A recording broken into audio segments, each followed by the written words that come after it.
El principio de superposición es un concepto clave a la hora de plantear la solución de una ecuación diferencial parcial, lineal y homogénea, como está escrita acá y que analizamos en el video anterior, en la forma de una sumatoria infinita de funciones ortogonales, es decir, bajo el análisis de Fourier. Partamos entonces de las siguientes premisas. Sean U1, U2 hasta UN un conjunto solución de la ecuación diferencial parcial 1. Todas y cada una de estas funciones son soluciones de esa ecuación diferencial parcial. Si esto es cierto, entonces la construcción U igual a C1U1 más C2U2 más hasta CNUN igual a la sumatoria de K igual a 1 hasta N C sub K U sub K, donde los C sub I todos son coeficientes reales. Esa construcción es también solución de la EDP1. El caso de importancia aquí es cuando el conjunto de las U sub I, de las soluciones U sub I, es infinito. En ese caso, tendremos que la expresión sumatoria desde K igual a 1 hasta infinito de C sub K U sub K es también solución de la EDP1.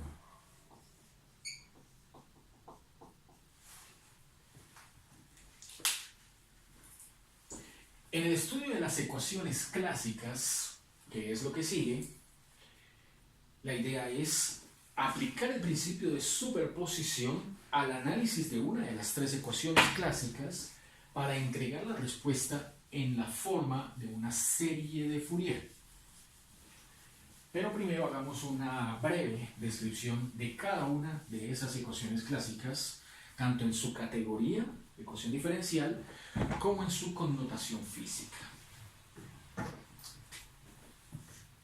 Comencemos entonces estudiando la primera de ellas tres, que sería la que clasifica dentro de la categoría parabólica, EDP parabólica.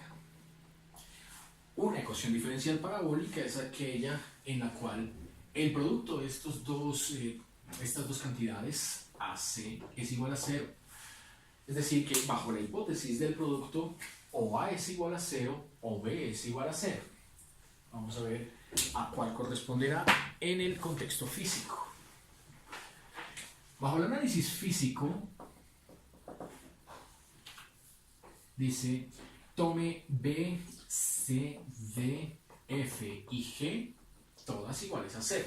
Entonces ya sabemos que es C la que se anula.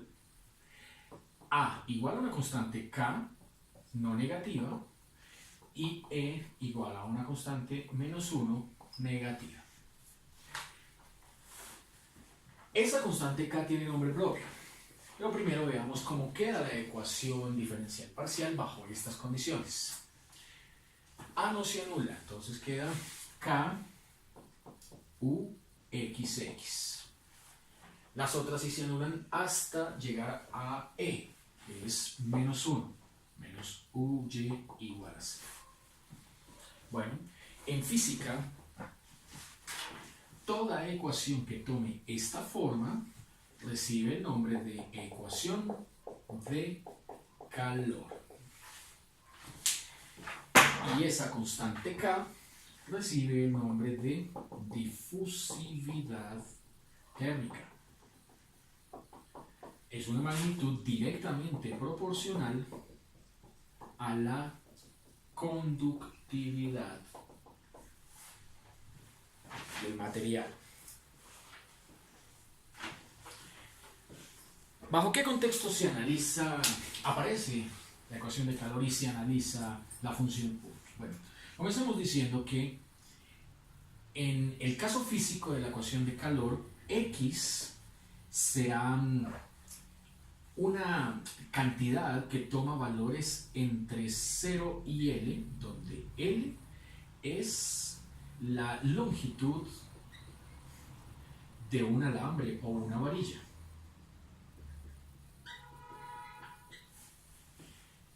Es decir, tendremos una varilla de longitud L a través de la cual se está propagando el calor descrito por la función U, temperatura de la varilla.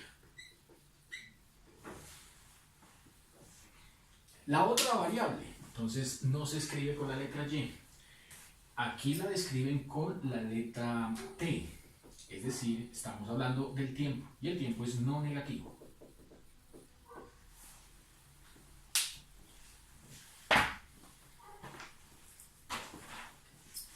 Segunda ecuación clásica. Esta se clasifica en la categoría de hiperbólica. Una EDP hiperbólica es aquella que satisface la condición producto AC negativo. Es decir, o A será negativo o C será negativo, no simultáneamente. En física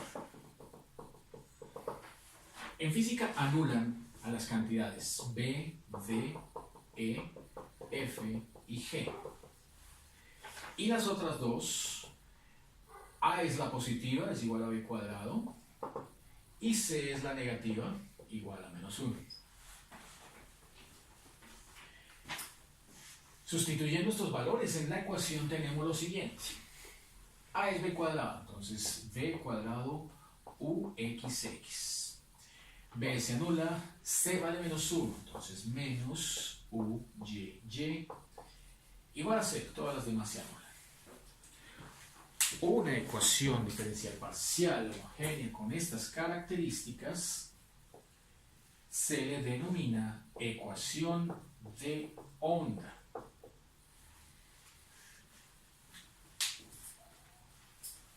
Donde, por supuesto, esta cantidad, esta constante V, que aquí aparece al cuadrado, es la velocidad de propagación de la onda.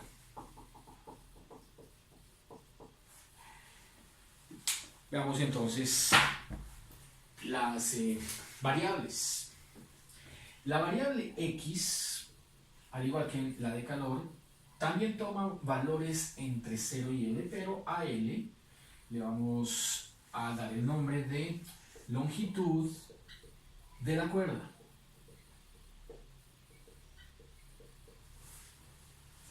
Estamos entonces hablando de una situación física en la cual hay una cuerda que está sujeta en sus extremos, extremo 0 y extremo L, longitud de la cuerda L, y se pone a vibrar, se hace vibrar esa cuerda. Entonces, estas vibraciones, estos desplazamientos transversales, ondas transversales que se generan acá, son justamente la medida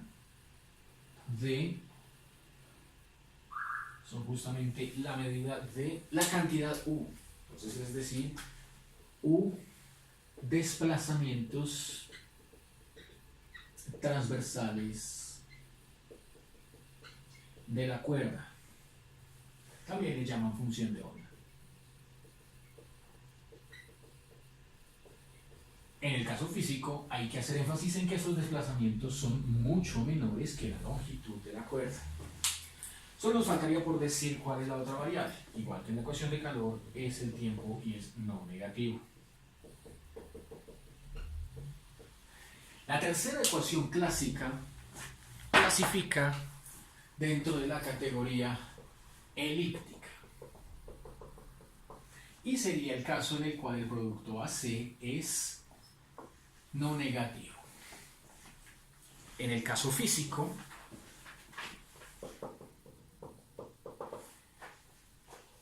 toman los valores, las otras cantidades, como B, D, E, F y G iguales a 0. Las que no se anulan son A, que vale 1, y C, que vale 1.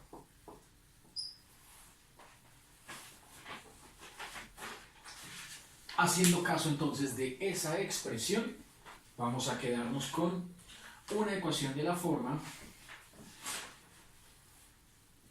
1 por uxx más 1 por uyy igual a 0. Esta ecuación es una vieja conocida. En física la llaman ecuación de Laplace. Y en cálculo multivariado la representan con el operador nabla afectando a u y es el laplaciano. En física, ¿qué situación está describiendo? Bueno, vamos a decir que x ahora es una de las dos dimensiones de una placa rectangular que vendría a ser más o menos como esto: eje X, eje Y, y ahí está la placa. Esa placa tiene pues consideraciones físicas: C va hasta A, C va hasta B. Consideraciones físicas como que estos dos lados se encuentran aislados, esto se encuentra a un valor temperatura 0 y esto a un valor distinto de 0. U, temperatura de la placa.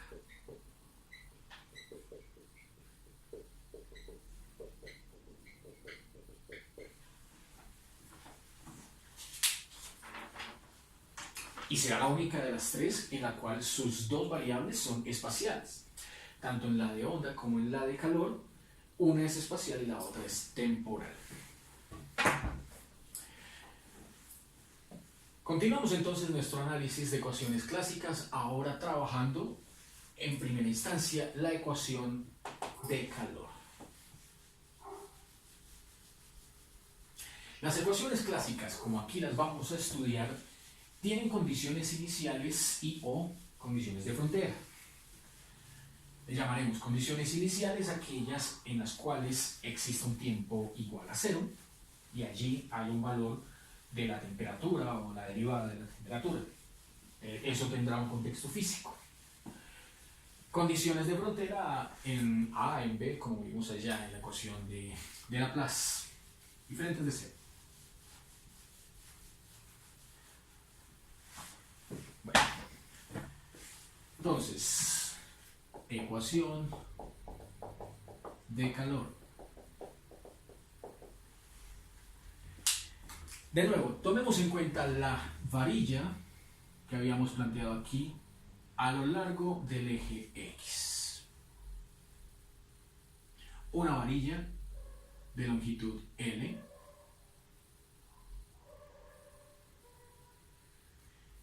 que inicialmente está sujeta a las siguientes condiciones.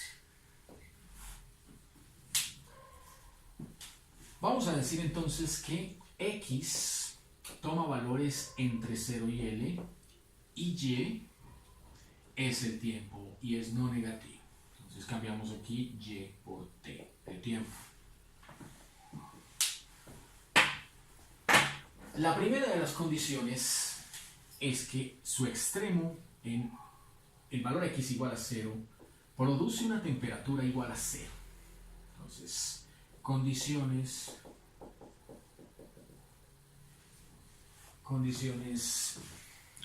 propongámosla,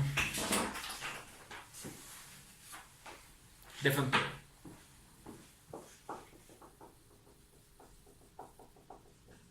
Primera condición de frontera. En X igual a 0,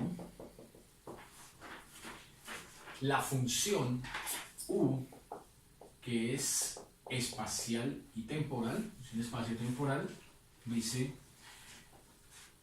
U de 0 para cualquier tiempo es igual a 0. Tiempo no negativo, no nulo. Tiempo estrictamente positivo. Es decir, se encuentra en este extremo frío. La segunda condición, muy parecida. En x igual a L, es decir, acá, también se encuentra frío. U de L, T igual a C, para cualquier tiempo estrictamente positivo. Y esta tiene una condición inicial, la cual está asociada al tiempo. El cero. Si es condición inicial, entonces hablamos de tiempo cero. En t igual a 0, vamos a decir que u de x, cualquier x arbitrario, tiempo 0, es igual a una función unidimensional que vamos a llamar f. Ya sabemos, x varía entre 0 y l, y f representa lo que se denomina como la configuración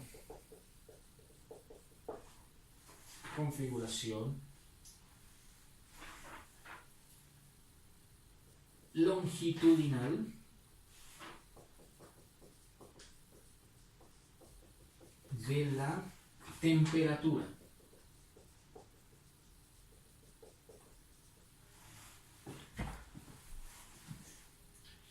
Queda mejor decir distribución longitudinal de la temperatura. Porque vamos a calcular una distribución de temperaturas. ¿Qué significaría eso? Una distribución longitudinal de temperaturas. Que antes de empezar a correr el tiempo, es posible que esa varilla ya tuviese un valor diferente de cero. No necesariamente f tiene que valer 0. Puede tomar algún valor, puede ser una función senoidal, cosenoidal, armónica, una combinación de las dos, que describía la temperatura antes de que el reloj empezara a correr. Listo. Con estas condiciones iniciales y de frontera hay que resolver este problema, esta ecuación de calor, encontrar una función en términos de Fourier, bajo la óptica, el análisis de Fourier, aplicando en primera instancia el principio del método de separación de variables, luego las condiciones de frontera estratégicamente, luego el principio de superposición, después se aplicará una de las tres, la que haga falta, y finalmente la respuesta se entrega como una superposición infinita, es decir, como una sumatoria de Fourier. Todos los ejercicios de ecuaciones clásicas, calor, onda y Laplace, tienen una estrategia muy parecida. Veamos aquí cómo se abordan estos problemas. Para el caso de la ecuación de calor, lo primero que hay que hacer es la hipótesis del video anterior, sea u igual una función producto de la forma x mayúscula que solo dependa de x, vamos a llamarla función espacial,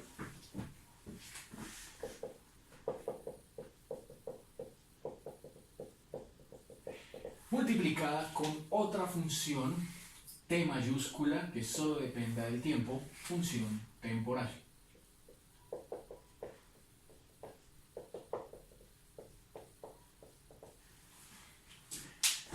A esa hipótesis inicial le vamos a aplicar el método de la separación de variables para después incrustar una eigenvalor, una constante de separación, que en este caso de las ecuaciones de la ecuación de calor es estrictamente negativa. Recuerden que en el video anterior la constante que se incrustaba, la constante de separación, podía ser 0, positivo o negativo. El caso físico que obedece a la situación planteada corresponde única y exclusivamente al eigenvalor, a la constante de separación negativa. Veamos, hay que resolver esta ecuación diferencial bajo esos parámetros. Obtengamos entonces la segunda derivada con respecto a x. Uxx, según lo visto en el video anterior, habría que derivar esta expresión dos veces respecto a x y daría x doble prima t. T sería transitoriamente fija, una constante. La otra que necesitamos es la primera derivada temporal, que en este caso daría x t'. Y esos dos resultados los reemplazamos en la ecuación diferencial parcial, que sería esta. Quedando k uxx, o sea, x doble prima t, menos ut, quedaría en este caso x mayúscula t mayúscula prima, igual a 0. Agrupo a un lado todo lo que tenga x, agrupo al otro lado todo lo que tenga t. Quedaría entonces kx doble prima t igual a x t prima.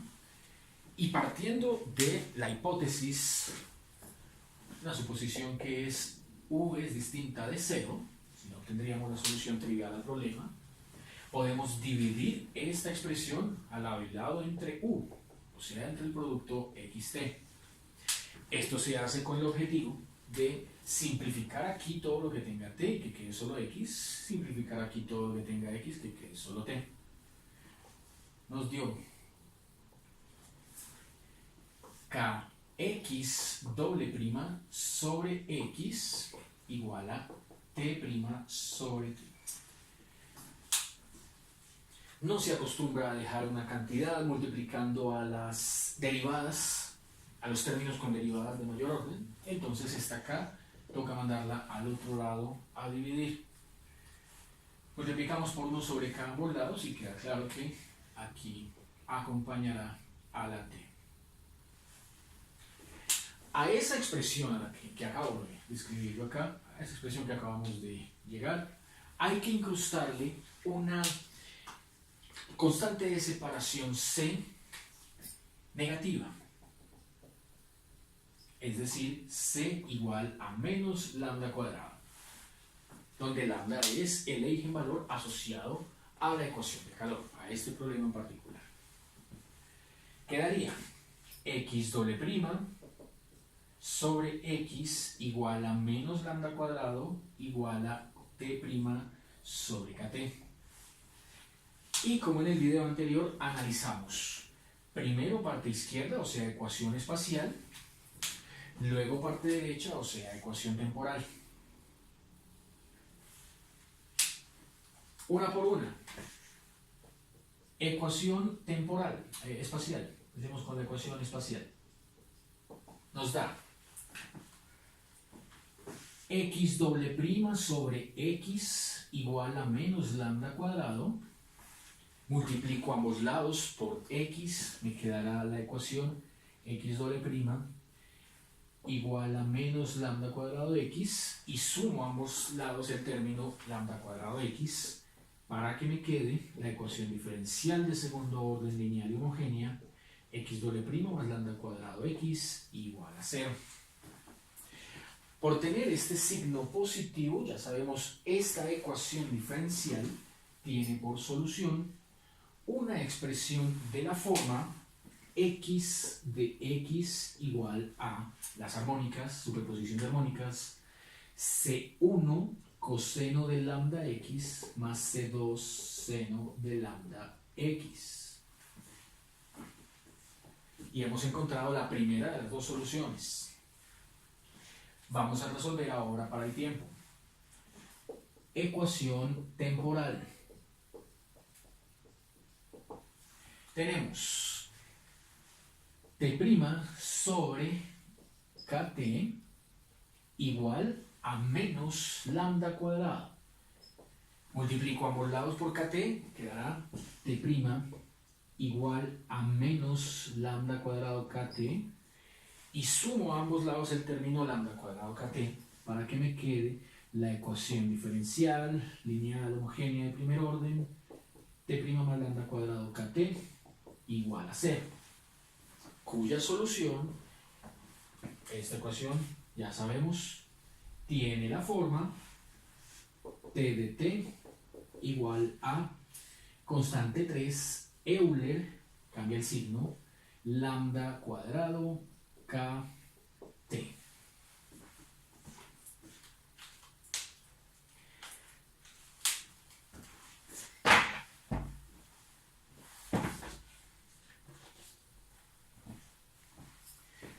Analizamos por separado cada una de esas soluciones.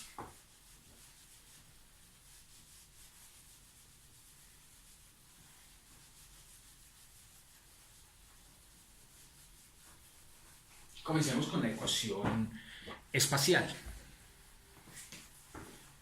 Aplicamos la condición de frontera 1 a la solución espacial. Decía entonces la condición de frontera 1. U de 0 para cualquier tiempo era igual a 0. Pero resulta que todavía no hemos construido aquí el producto xt y no es necesario. Si decimos que u de xt es igual al producto x de x por t de t, cuando evaluemos esta expresión en x igual a 0, vamos a obtener u de 0t igual a x de 0 t de t. Al evaluar en x igual a 0, se supone esto tiene que dar igual a 0. Esta es la condición, aquí la estoy aplicando. Si esto es cierto, aparece una hipótesis del producto que toca analizar. Me refiero a esta expresión de acá. Diría algo como esto.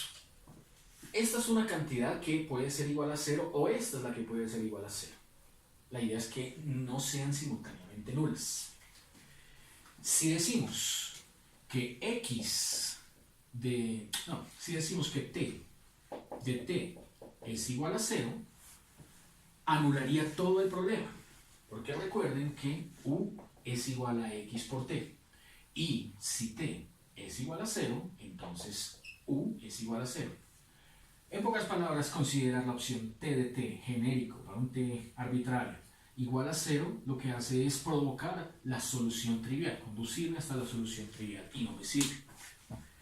De esta hipótesis del producto, el análisis correcto, el que me sirve, es decir, x de 0 es el que vale 0. Si x de 0 es el que se anula, este producto se satisface y la condición de frontera número 1 puedo aplicarla sin problema. ¿A dónde me conduce entonces esta conclusión parcial? Hay que evaluar x igual a 0 en esta expresión.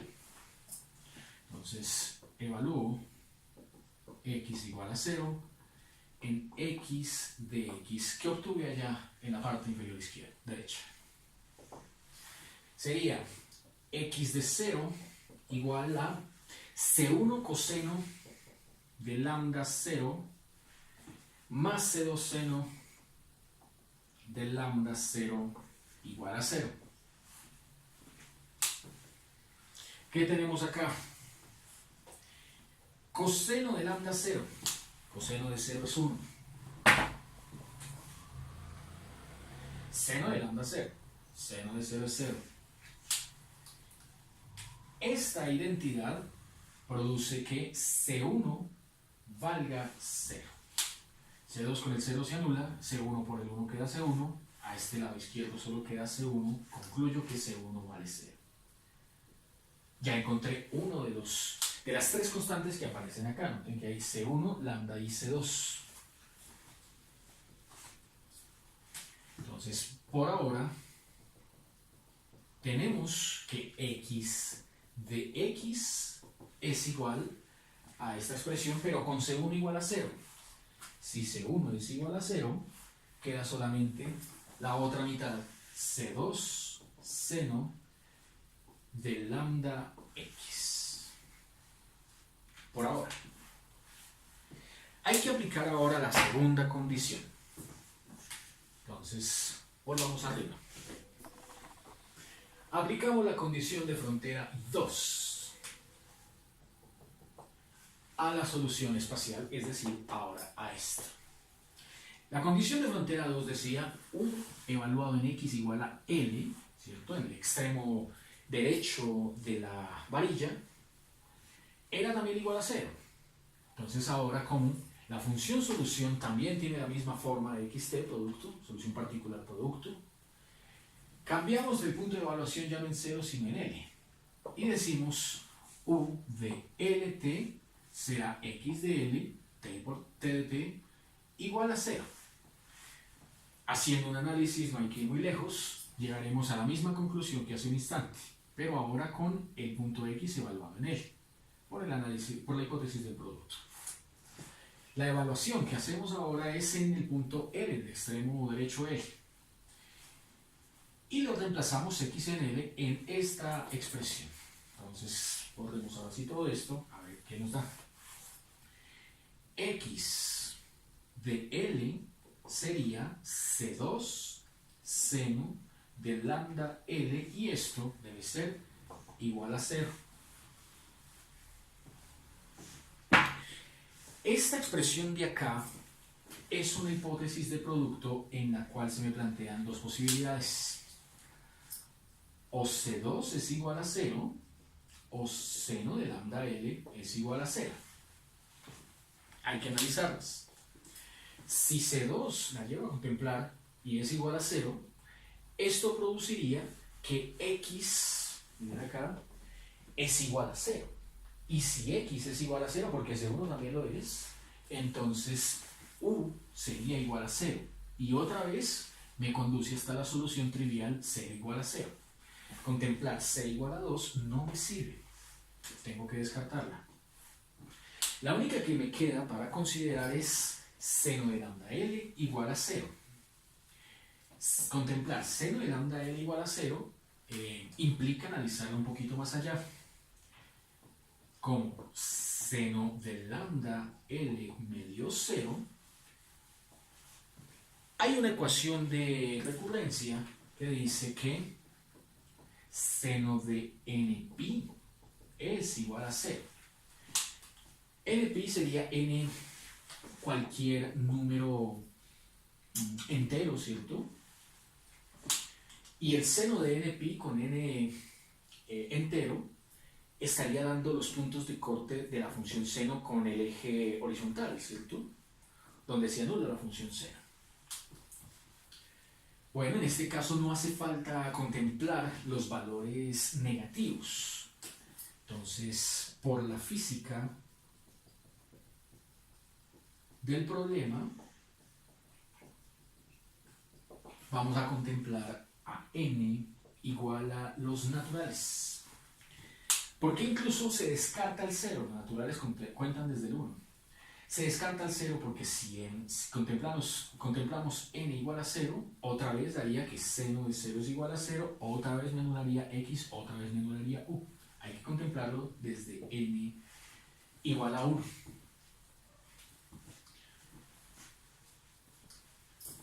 Si esto y esto es cierto, hay que comparar los argumentos. En este caso habría que comparar lambda L con npi.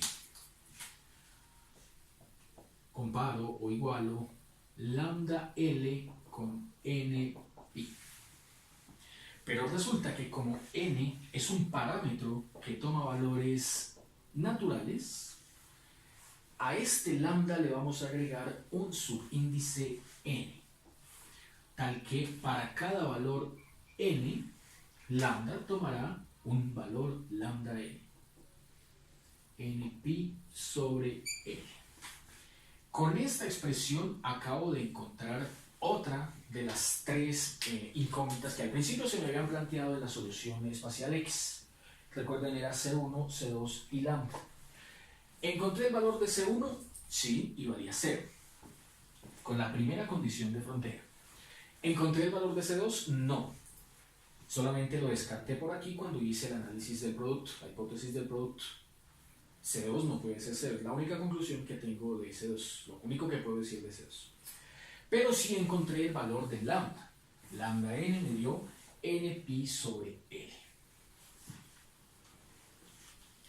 Conociendo lambda n, ya puedo construir la función solución espacial X.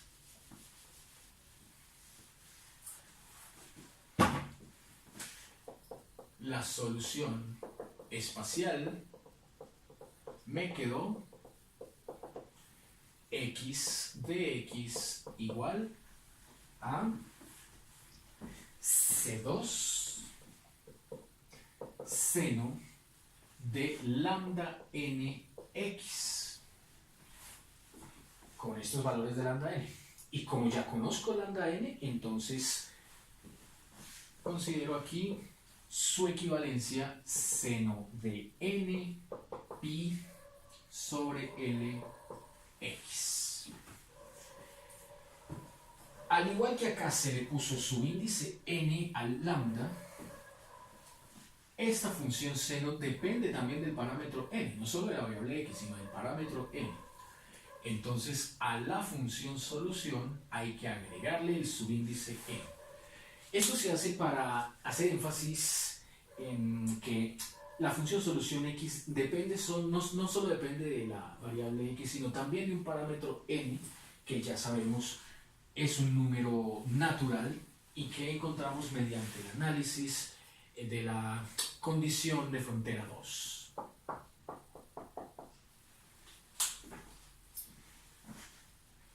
Conociendo lambda n, lo reemplazo en la ecuación temporal, en la solución de la función de la ecuación temporal que hemos encontrado acá. Todavía no hemos aplicado la tercera condición, en este caso sería la inicial, ¿cierto? Las dos de frontera ya las aplicamos. Llamemos a esta ecuación la ecuación 1 y escribamos acá la solución temporal, a ver cómo queda. Noten que la ecuación temporal no se manipuló con ninguna condición. T de t es C3 Euler menos lambda n al cuadrado kt.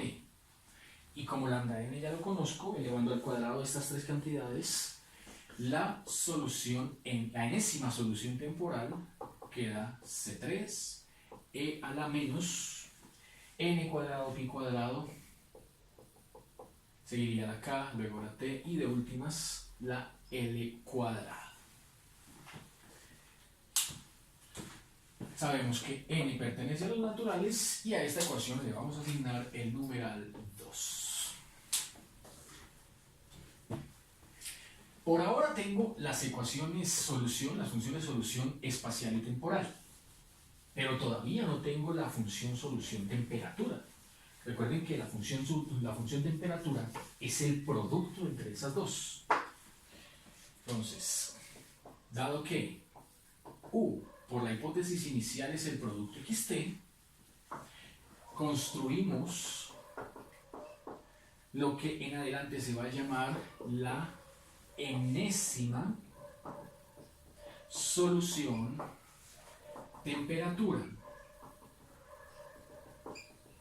Es decir, no es la solución general del problema, sino es una de las tantas posibilidades que puede haber como solución al problema. Escribimos entonces U sub n de xt igual a x sub n de x por t sub n de t.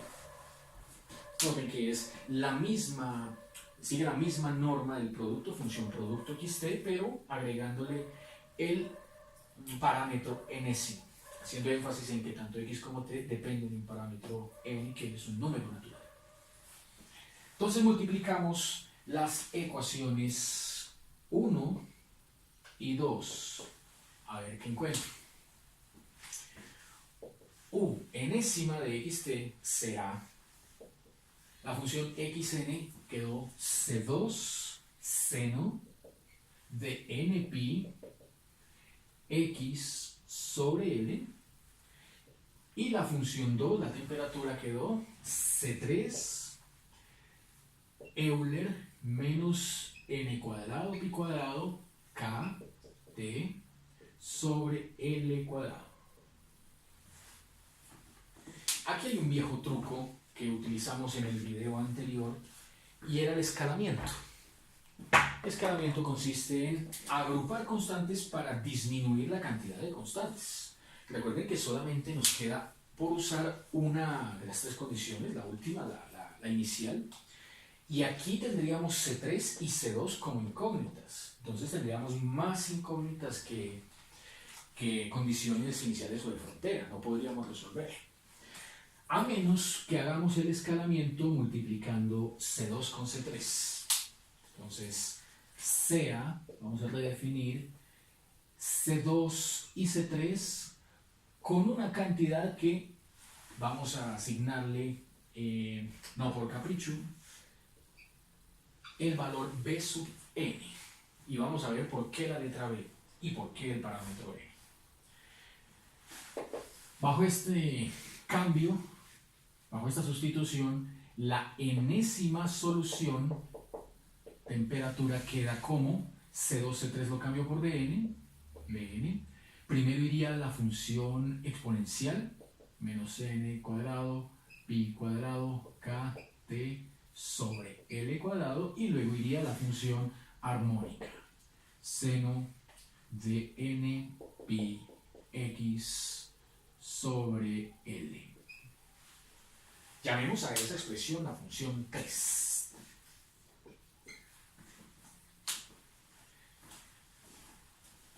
Ahora sí, para aplicar la tercera condición,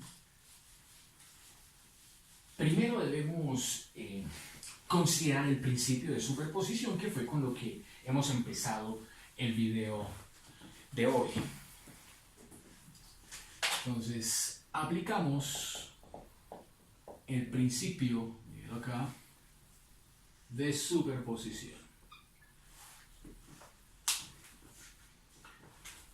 Si aplicamos el principio de superposición, recuerden, al final decía, la función solución o función temperatura, en este caso porque es ecuación de calor, se puede construir como la sumatoria infinita de todas las soluciones k'ésimas. En este caso vamos a asignarle al contador n para que coincida con el n que aparece acá. Es decir, la función temperatura, es decir, la solución completa, se construye como u, ya sin subíndices porque es la que estamos buscando, de xt igual a la sumatoria infinita de todos los naturales para las funciones enésimas de temperatura unxt, es decir, sumatoria desde n igual a 1 hasta infinito de esta expresión que viene dada por la ecuación 3. B sub n Euler menos n cuadrado pi cuadrado k t sobre L cuadrado seno de n pi x sobre L.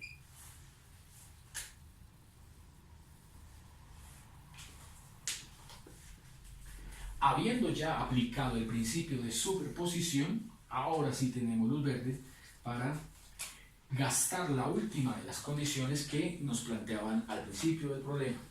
Entonces, ahora sí, aplicamos la condición inicial 3. Solo en este momento. Antes no se pudo. Decía la condición inicial 3 que en tiempo cero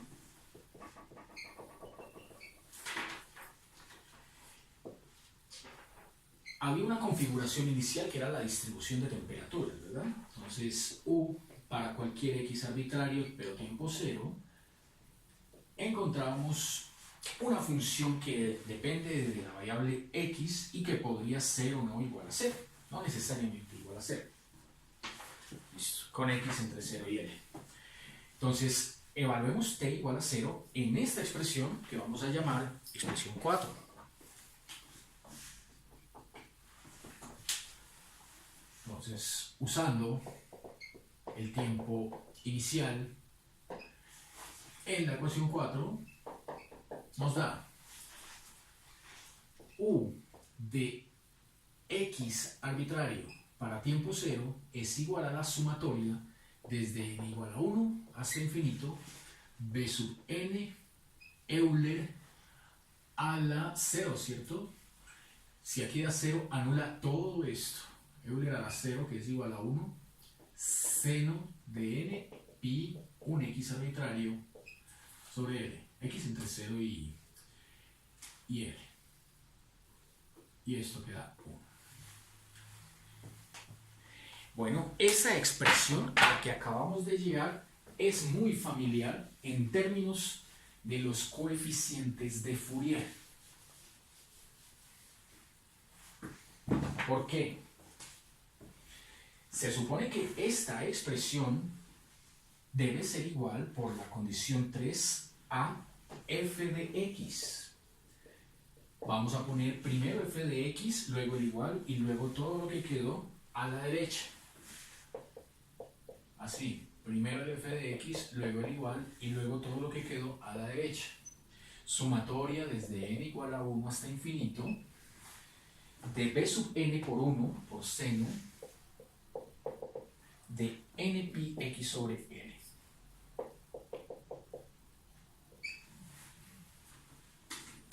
Dejándola de esa manera y comparándola con la serie de Fourier,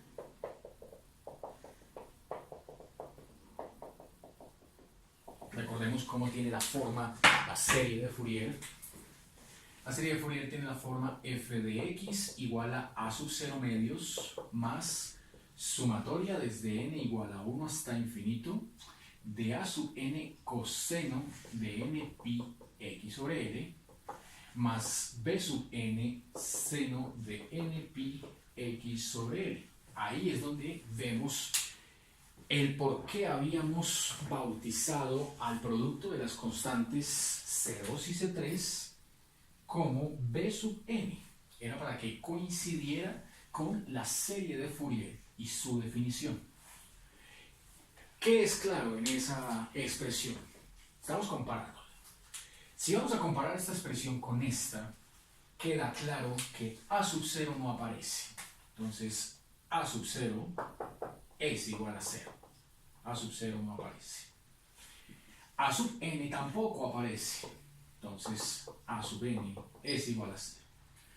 Y la única que quedó fue b sub n acompañado del seno de n pi x sobre l. Es decir, hemos encontrado una solución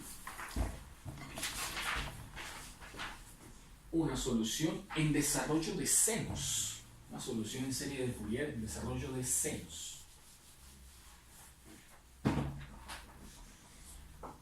Esta es la solución en desarrollo de senos para la serie de Fourier.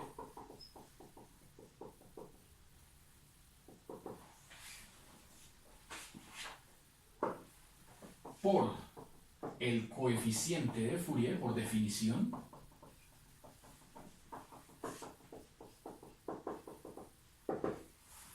ya sabemos a sub 0 vale 0 y a sub n vale 0. ¿Cuál será entonces el valor de b sub n? B sub n es una integral. Por definición, b sub n es 2 sobre l, la integral de 0 hasta l, f de x seno de n pi x sobre l de x. ¿De dónde salió ese resultado? De la definición de los tres coeficientes de Fourier, A0, AN y BN. Como BN es el que es diferente de 0, puedo usar esta identidad, un resultado integral, y finalmente entregar mi respuesta así. Conclusión.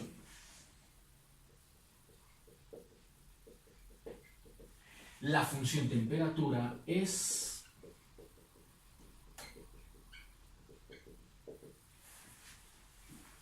volvamos acá. U de xt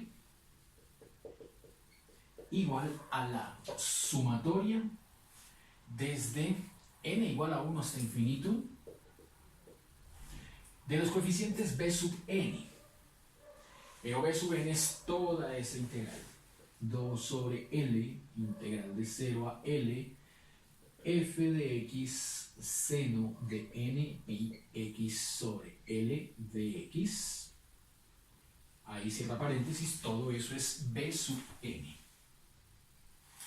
Y lo demás, el Euler y la función seno. El Euler es e menos n cuadrado pi cuadrado k t sobre L2. Y la función seno tiene por argumento n pi x sobre L, donde efectivamente n es un parámetro natural, cuenta desde el 1 hasta el infinito, no hay más incógnitas, todo es conocido, pi es un número, L es la longitud de la varilla, K es la conductividad, y f de x al integrarse